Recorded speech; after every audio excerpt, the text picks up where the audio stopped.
Hello, hello, hello. Nobody is coming to save you. Welcome to episode 11 of Becoming Undeniable.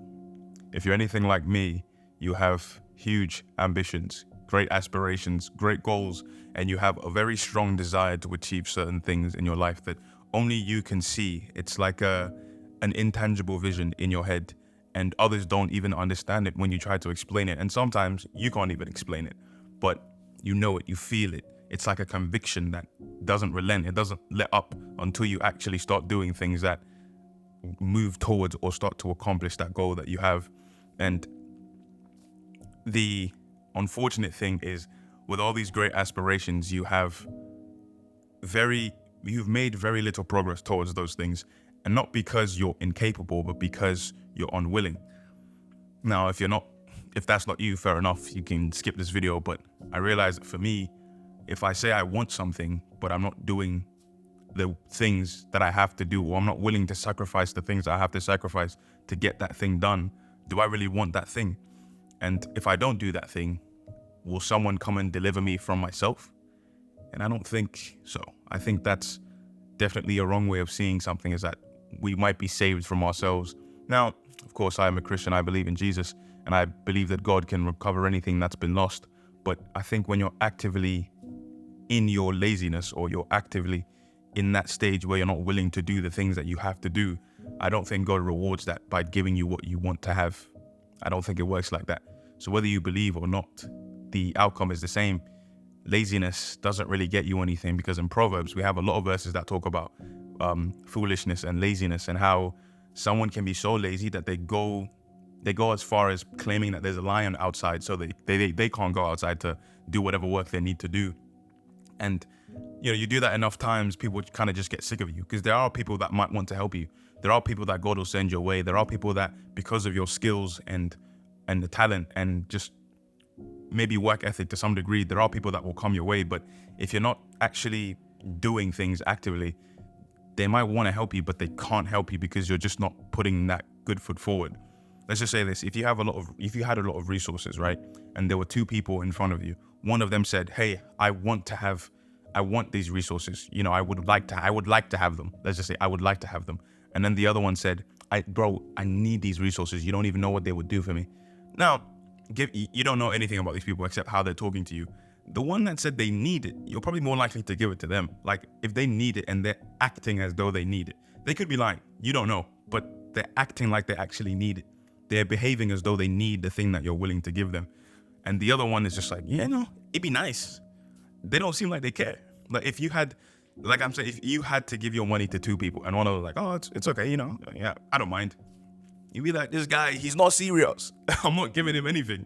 And I think that's how we should treat ourselves, in that, are we the person saying, "I would like to have it, I would like to fulfill my dream, I would like to accomplish the things that I'm doing or I want to do," and then there's another, we shouldn't be that person. The other one says, "You know what, I need to do this. Actually, like, this is plan A." Even if it's not plan A, act as though it's plan A, because the thing is, how we do anything in secret when no one is watching, I think, is how we do everything.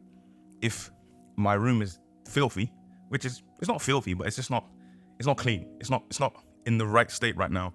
And if that's the case, if what we have control over isn't even fully managed, think about the things that we haven't even gained control over yet.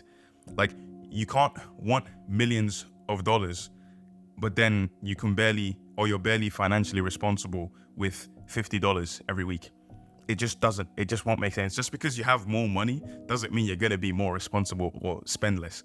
So keeping all those things in mind, I think that's what the undeniable man does, is that he knows that nobody is coming to save him. And even though he has God on his side and he has faith in God, he doesn't do nothing because he has God.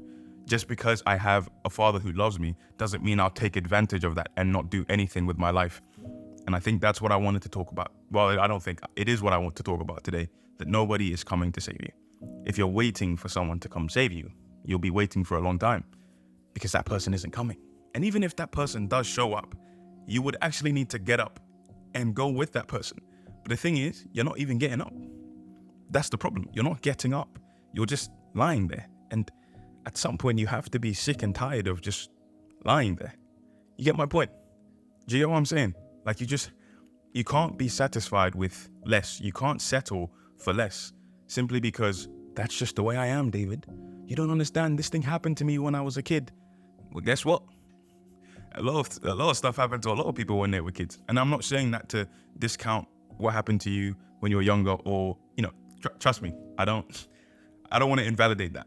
And maybe one day I'll share some stuff about, my life and other people's lives in general, and what I've seen them overcome. But I don't know. I don't think it can be a crutch for that long, because at some point, people will still have sympathy for you. They'll understand that it's a valid reason to maybe find it very hard, but you have to get it done anyway, right? Like, you can want to help someone and they can have all the reasons in the world for not receiving your help or not taking your help. But at some point you're like, okay, I can't help you if you're not willing to be helped, if you don't want to be helped. Same story with Jesus and the man at the pool. I think it was the pool of Bethsaida. I don't know. I'll fact check that. But Jesus comes to this man. This man has been waiting years and years and years to be healed. And Jesus Christ comes to this man. God himself in the flesh comes to this man and says, "Hey, buddy, you want to be healed?" He said, "Yeah, if you're willing." What? Like, I'm giving you a golden opportunity right now, brother. You just say, "Yes, I want to be healed." It's like, no, if you would like to. Again, same reasoning as the lesser self, where it's like, oh, if I would like to, but I don't know if it's like, no. The question wasn't, would it be nice if you were healed? It's like, do you want to be healed? Yes or no? There is no, if you're willing, we can't do that. Like, this man, in this man's case, someone literally came to save him.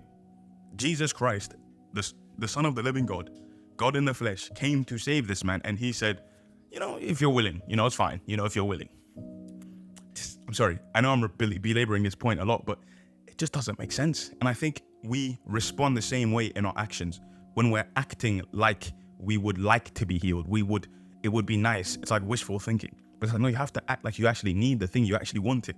Because even though no one is coming to save you, by some miracle, if someone does arrive to save you and they extend the helping hand and they say, "Hey, grab my hand," because you've been so stagnant and so just lulled in a state of just, I don't even know. You're just there. You don't even have the strength to reach out because you've just been so inactive for so long. And I don't think that's good. I think that's really bad.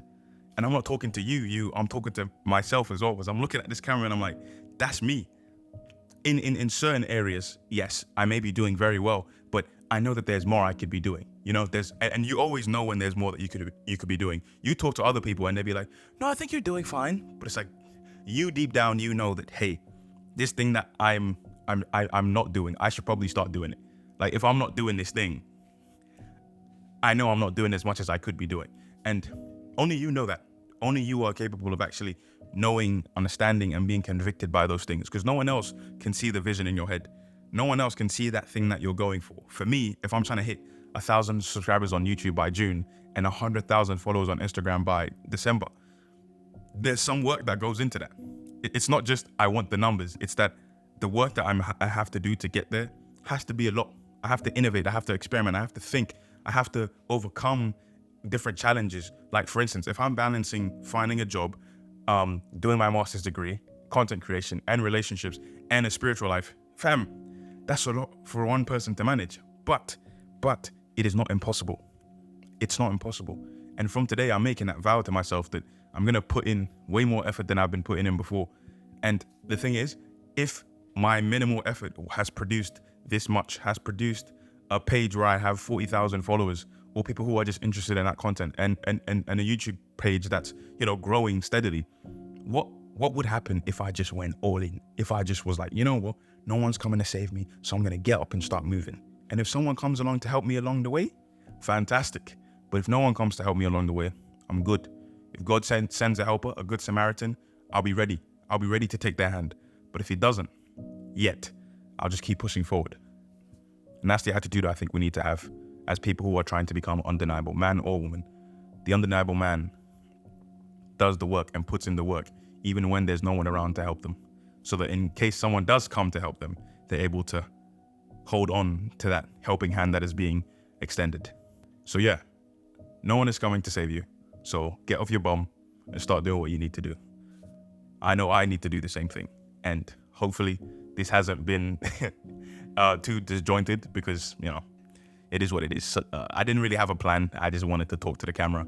And I think this time I was okay with slowing down a bit more. Like, I think when you're talking to the camera or you're talking to an audience, you just want to be on all the time. You don't have I don't have a script. Right now I'm listening to a piano, like I'm listening to music just to get my mind in the mood. You know what I'm saying? But yeah, no one's come to save you. So get to work, get to work. And only you know what you're capable of doing. And only you know what you're not doing, even though you're capable of doing that thing. So start doing it. That's the message. Nothing more to say. Have a blessed day. As always, Godspeed. All right, so I almost forgot the post-podcast interview, but technically I did do that. So I'm just going to do it. So David, I can't do it. I'm tired. I need to edit this video. All right, I will see you later. As always, Godspeed.